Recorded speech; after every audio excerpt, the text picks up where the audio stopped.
technology is being merged with the history from the old barracks. You have this 18th century history that's being brought to life by the newest technology that we have. I love that those things are going to blend to help us learn more about the past. I could not picture my teaching career without having my extracurriculars. There's another experience when you deal with the children outside the classroom. Who's excited about this? Watching them be able to look at pictures and maneuver them and change them, and really using those words like debug and coding and programming is pretty incredible. What does it say? Wiggle your fingers how many times? That is the beauty of adolescence. You know so little about the person you're going to become. This project means everything to me because of what it means to my students. There's now a new fearlessness they have about being who they are. Hello and welcome. I'm Sean Spiller, the host of Classroom Close-Up New Jersey. Have you ever tried to impress a 10-year-old? Even if you are a 10-year-old, it's not so easy. You have to get their attention to connect to something they're interested in. Like slime, maybe. Or is Pokemon Go still a thing this year? I don't know. But I do know one thing that never goes out of style. Time machines. And we're about to use one. So return with me now to the American Revolution. I need two equal-length lines coming off of their shoulders, shoulder to shoulder towards the barracks. It means something to them. They have some sort of ownership over the whole experience because they're putting themselves into it. The only way we're going to achieve that independence is through force of arms. And as it happens, I find myself here in Trentstown seeking recruits for the Continental Service. Right about face. These fourth graders from Martin Luther King Jr. Middle School are experiencing firsthand what it was like to be a soldier during the American Revolution. We are working with the crossroads of the Revolution, and we had an opportunity to come here and see what's going on in Trenton. The students have never been here before, even though they're very close to it. Crossroads is one of 49 national heritage areas in the country. We're the nonprofit that's set up to manage all of the Revolutionary War sites in the state of New Jersey. There are students from all over the state that come to the old barracks, but generally they don't come from the Trenton schools. And so we wanted to change that. I raised some funds from the Verizon Foundation, NJEA, and also Janssen Pharmaceuticals for a project where students would create their own videos. What we wanted to do was provide the students with the ability to tell their own stories about the revolution in their own backyard. The idea is that they're going to take some parts of this field trip that we had and research it further in detail.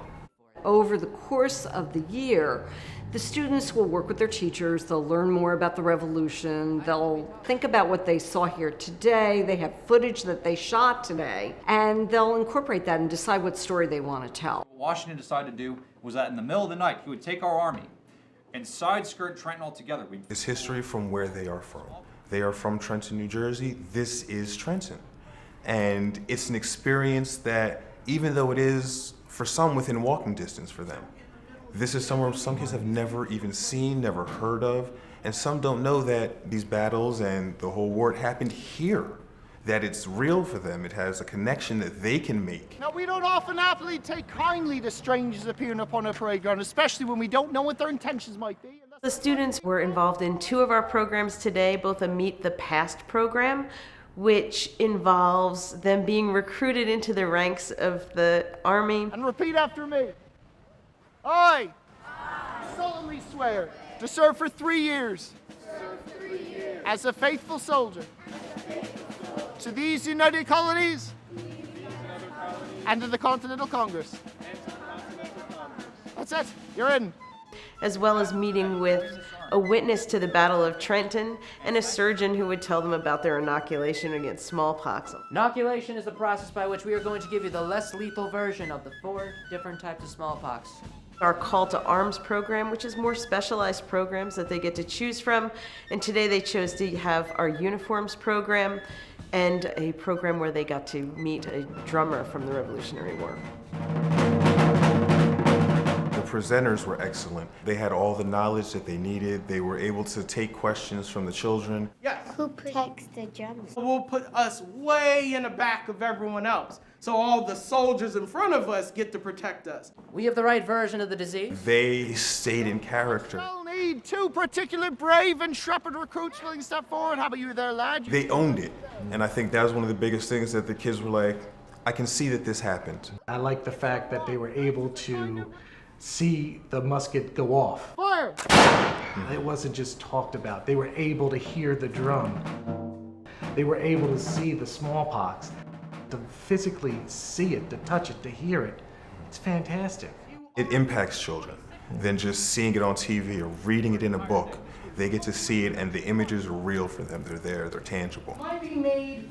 We're going to go back, we're going to actually look through the videos, and we're going to learn some basic editing, which is really amazing for 4th graders to be able to do that. Yes. So they're going to compile this information, then they're going to try to use it while they talk about their projects. I love the idea that technology is being merged with the history from the old barracks. You have this 18th century history that's being brought to life by the newest technology that we have. I love that those things are going to blend to help us learn more about the past. So you have to say, to the left, face. They can look into the cadence that the drummer has to play in order to tell them about face left, about face right. They'll be able to do a specific design that the drum was. We have Chromebooks that they're able to get onto the internet, they're able to research it, they're able to think about ideas. It's not just social studies, or we're not just using technology, we're integrating all these things, which is fantastic for them. We're excited that we're able to give these tools to the students in Trenton, let them make their own videos, and let them also experience the revolution right here in their own backyard. Thanks so much to the corporals for doing an excellent job. Enjoy the rest of your day, guys. Some Oscar-worthy performances there. Kids and adults pay a lot of attention to awards for acting, music, and sports. But on our show, we focus on the unsung heroes who are helping to guide future generations. We think that's pretty important. So now, it's time to recognize excellence in the field of education. KCC is easy as 1, 2, 3. As simple as keep the first, change to add, change the sign of the second one, yeah. Toni-Ann Palmisano's not a music teacher, but you'll often hear singing coming from her classroom. I look at teaching as being an actor or an actress and always being on stage, because I always like to bring my high energy out, and I like to sing songs, and I just like the students to know that there's going to be a light at the end of the tunnel if they are struggling with the content of math. What's my answer gonna be, guys? Same signs, add and keep, different signs, subtract. Use a sign with a bigger number, then you'll be exact. In physics, I had an exam where they didn't give us the formulas. And so we had to memorize that, and everyone was like, oh my God, I keep messing it up. And I was like, oh, here, just sing this song. And my entire physics class was singing the song that Miss P showed us in 7th grade. Singing math is practically all I know. Ever since I started teaching, I tried to bring such a fun side to it, and I just love noise, and I just want to be myself. Toni-Ann students are definitely enjoying the show and learning, with rising math assessment scores as the proof. But teaching students about algebra and geometry isn't Toni-Ann's only role. She also makes time to play the part of advisor to both the Student Government Organization and the Yearbook Committee. I am currently in my 10th year teaching in this school, and I could not picture my teaching career without having my extracurriculars. There's another experience when you deal with the children outside the classroom. Who's excited about this? As an advisor of the Student Government Organization, it's my role to help them find their voice. I want you to think outside of the box. I want you to think, if I was to actually step outside of Secaucus, okay, who can we help? The opportunities are endless. SGO is not about popularity. Students come to me and they're like, you mean I could be in it? There's not going to be any elections? And I don't like any elections. I like everybody to feel welcomed and wanted. She makes us the leaders of the school. She tells us that we're the leaders of the school, and we make up all the events and we run them and we help fundraise. We're doing the dance-a-thon, where you dance and then the winners get to choose their charity they're giving their money to. How can my students here at the middle school help the town of Secaucus so that they can become better, not only students, but citizens of the town? About 2 years ago, our mayor suggested that I contact the school. We were having an event and we needed some extra people to help us out, and it's difficult to find volunteers. They put me in touch with Toni-Ann, and she had a bunch of children that were so excited to help us out with our event. She just presented it to them that this is what we're gonna do. Is anyone interested? And I was there and I watched every hand just go up in the classroom, and they wanted to help, and she just inspires them to do good things. So a main goal of mine was not only to be able to teach the students math, but to also be able to get in touch with the students outside of the classroom and let them know that I'm a real person just like they are. Photographers, don't forget, sports is in action right now. Okay? I've never ever met a teacher as accessible to students as Toni-Ann Palmisano is to her students. They're coming up to her in the hallways, out of school, inside school, and I think being an accessible teacher gives them confidence to join clubs, to be leaders, and just to be the best student they can be. When I first met Miss P, all I saw was a beam of sunshine. Everything's just better with Miss P. Every morning at 7 in the morning, I come to her classroom and we just talk about anything like school, math, and if I need help with math, she'll help me. I think math is a subject that it's super easy to fall behind, and she leaves no one behind. She's the student's biggest cheerleader. Good job, excellent. It doesn't even have to be math related. She just helps you regardless of what it is. She really taught me how to be like independent and like start learning things on my own and how to like be my own person outside of the classroom. I've just learned that I need to be more creative, because what I've seen that she can do, she's thought of these amazing things, fundraisers, the dance-a-thon, the block parties. I don't know how she was able to get involved with so much and at the same time to like be an incoming like new teacher. I don't know if she's stressed or not, but she really hides it. Like the fact that she could run all this is crazy. Maybe that's why in 2017, this happened. The Milken Award goes to Toni-Ann Palmisano!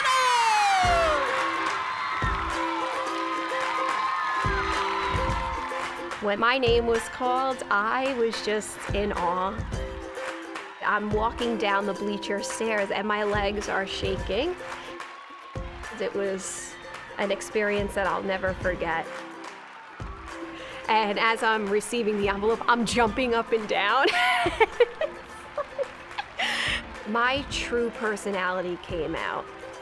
What I do on a daily basis, I just know that it's just what I love to do, and it just comes natural. And I just always reflect back as who was I when I was their age, and what do I want my students to become? And if I can help them in any way, that's just my main goal. And the opportunities are endless, so I'm just gonna keep going, going, going, and going. Same signs, add and keep. Next, learning to code in kindergarten, right after this. Classroom Close-Up comes into our classrooms, shows everyone why New Jersey is one of the best in the nation for education. Teachers are not those to say, hey, here we are, come look at us.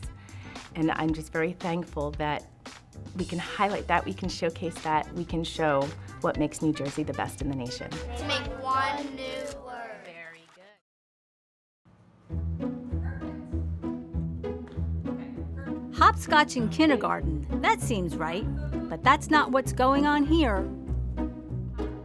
These kindergartners are learning the fundamentals of coding. Is that a successful code? Yes! Way to go! I think it's more like play for them, and I think that's the trick in getting kids to learn. This symbol means to hop in place because both arrows say move forward with both feet going at the same time. We started with the paper arrows because they can see it in a line, and then they can have the robot or the student move through that process, and then they see what's wrong. Now this one moves again. This one stays. Now, can he jump with 2 feet together? No, right? So there's something wrong with our code. Problem solving is a huge part of coding. Right in here, what would you do different? Hey, that's an excellent idea. I don't think they could necessarily see it without the child robot, so that helps. What's the first one? Hop. The lesson that they did today was so appropriate for their developmental abilities, their age. They are able to understand hop, step. I'm gonna put a bunch of puzzle pieces together and then we're gonna see if it works. I just found the Code Hopper game the other day, so just put another fun way of learning. And then this asks a question. Do you see a triangle? What's your answer? Is that a triangle? Yes, so we go to the yes box. Uh-oh, what happened? It's making those mistakes and saying that it's okay. Is there anywhere for him to go? No. So we need to fix the code, right? We need to fix the program, and how we do that is we debug it. Can we say the word debug? Debug. Watching them be able to look at pictures and maneuver them and change them, and really using those words like debug and coding and programming is pretty incredible. Say, wiggle your fingers, how many times? They're learning and making the connections that this is all coding, whether it's on the floor and it's using paper or it's using the blocks. They're solving problems and they're thinking. We already worked on the floor doing our unplugged activities, so now we're going to do it on the computer. So we'll do It's all a process. They started off with the paper and then they moved to the next step in the blocks and then they moved to the computers. So the next arrow is, which one? That one? Wow, you did it! How about high five? Way to go. I try to stress to them that it's okay to make mistakes. Mistakes are okay. You're not being graded on whether you get to this level or not. It's the learning that you are finding as you're going through the process. Like, oh, I meant to turn right and not left. I have to go up and not down. And it's sometimes just that simple switch that makes everything make sense. If I showed them how to do it, if I stood in front of the room all day and I pulled the arrows into the boxes, it'd be boring for them. I think they like doing it. They like seeing the fuzzy move through the maze. They like the reward of accomplishing the task. So them doing it is definitely a plus. I was a K-5 technology teacher 20 years ago. A lot of what we did was teaching students how to keyboard, understand the parts of a computer and how it worked. We did a little bit of multimedia design. And this one says repeat 2 times. It has evolved tremendously since that time. In the last couple years, it has morphed into coding, maker spaces. It's evolved to a point where I am a little envious. When you look at it, at first it's surprising because they're so young, but when you watch them, you realize it's actually kind of natural for them. They have an uncluttered mind, so explaining difficult concepts like algorithms may be hard for them to grasp, but when you put it on the floor and have them hop around or give them some arrows and some rules, they begin to see how algorithms work with sequence and patterns. Through coding and programming, they're being exposed to some of the biggest careers out there right now and the fastest growing. If you know how to do this stuff on a small level and they like it and they start to do it more and more, then they're setting themselves for up great career goals. So it's also career planning when they don't even know it. Touch your toes. These kindergartners are sponges. They want to learn, they want to play every day, all day. So as long as I can make it fun for them, they're going to learn. So congratulations, you're coding now. Give yourselves a hand. Happy 25th anniversary, Classroom Close-Up!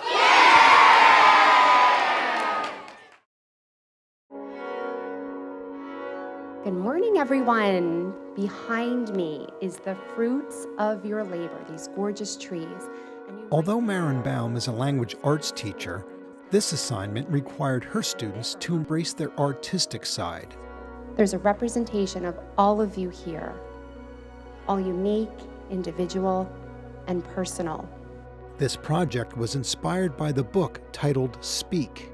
The book Speak by Lori Halt Sanderson is about a girl named Melinda. She is starting her freshman year. This summer leading up to that, she has access to a party, a high school party. But during the party, Melinda is sexually assaulted by an upperclassman. In her shock and trauma of that event, she makes her way to the kitchen and she calls the police. People see police cars coming, they yell at her, they slap her in the face, they leave her there, and no one ever asked her why she called and what was wrong. And she's bullied emotionally, she's bullied physically, and inwardly to her own self. But she finds solace in her art class on that first day of school. So, borrowing an idea from the book, Marin had her students create a tree that speaks for them and write an essay about it. And from that essay, I have the students pull their most favorite line, the best line, the golden line, as I often say, and that is the one that stands in front of their trees to help it speak for them. Let me be, let me grow, let me experience the rest of my life with my emotions I never knew I could feel. There are locks on the tree. They represent emotions, but I didn't know that they were also available to me, so I never experienced them. I brought the book here to 8th grade because I thought it would be a good chance for students to start opening their eyes to each other, to connect, and to find their voice. For some, it's a first time where people are really seeing who they are. I will change in different ways in my life. Some may be good, some may be bad, but the changes will form who I really am. Basically, I was just thinking about how, what I would feel, more of the wire, more of how it's energetic, it carries energy. I felt that I didn't fit in with other people. Once that book went on to show that she stood up for herself, she put what she felt into her emotions of other people, not affecting her, and I feel like I kind of could connect to that. Things or people can be anything they want, even if it is different from what is expected. That is the beauty of adolescence. You know so little about the person you're going to become. In the book, the tree symbol also flows through. The tree is a beautiful metaphor for growth, for strength, for flexibility, and the idea that you can root yourself down. Despite what's around you, you grow, you find your strength, you find connection, you go with the wind and the breeze so you don't crack and fall down. We have a camera over here, which represents all like the photos. I love to take pictures of things. I don't like pictures being taken of me though. Working on this project made me feel like I know myself a little bit more. Be yourself. Never let anyone take control over yourself. Beautiful things don't last forever. My tree is originally my first guitar that I bought, and I went through a very rough time over the past year, and I was very much relating to the book of suffering in silence. I'd been diagnosed with type 1 diabetes. You know, it was a rough time, and I just saw my old guitar, and it was just slinking there, and it was so sad, and it was just had no life anymore that I could use. So I was like, that's my bass, that's what gave me a voice. How did it feel to see your classmates through their trees? Does anyone have anything to say about the experience? This project means everything to me because of what it means to my students. There's now a new fearlessness they have about being who they are. It tells me that I don't need makeup or fancy hair or clothes or anything like that to be beautiful. The traits I have, I get a lot of compliments on how kind I am, and I don't need any of that other stuff. Melinda is just silent, so I wanted this mask to speak her voice. I think it's important for them to know that we're listening to what they have to say. And it gives them the opportunity to move out of that academic realm and speak what they truly might be feeling on the inside. And I think it gives them that voice that they might have not had. What was the most important thing that Melinda had to get right in her life so she could move on? She had to speak up. She should not be mute. All the girls should stick up with her, and they should fight against what Andy Evans did to her. It connects with students in many ways. It's edgy, it's real, it's their voice. If my tree could speak, it would probably say, I don't need those negative people in my life. Everyone has their own demons, but one's demons can only be defeated by doing something they cherish. In my tree, there is one main flower that stands out because it shines, and that represents me. If my tree could speak, it would say, No matter what other people say, be yourself and be unique. We all go through the same things. What connects us is the fact that we are human. Your struggles are mine, your triumphs are mine. My highs and your lows are my highs and lows. We experience and we grow and we go through this together. When we start understanding that we're all a story, we all have stories. When we start listening instead of talking, we can all see how amazing young adolescents are.